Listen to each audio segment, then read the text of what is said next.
our dough is rising, I'm going to show you how to make this challah recipe by hand without an electric mixer.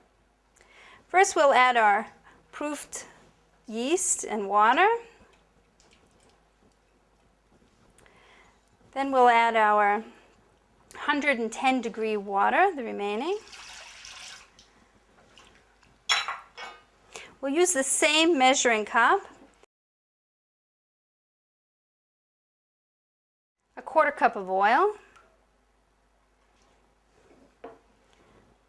I'm going to measure my honey out in the same cup that we measured the oil out in, and that'll help let the honey slip out of that cup. I'm going to measure out 1/2 cup of honey.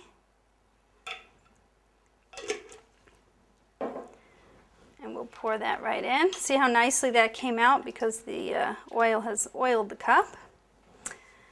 Now we'll also crack our eggs into this glass measuring cup. This is a good way to make sure that you don't get any eggs in your egg shell in your batter.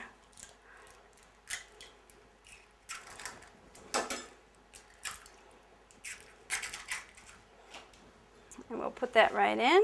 And I'm going to add the salt also into the liquid ingredients to help dissolve the salt and mix it in nice and evenly.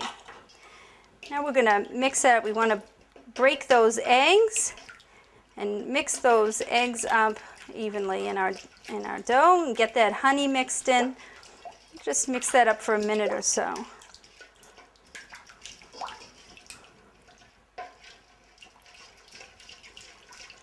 Next we'll be adding our flour.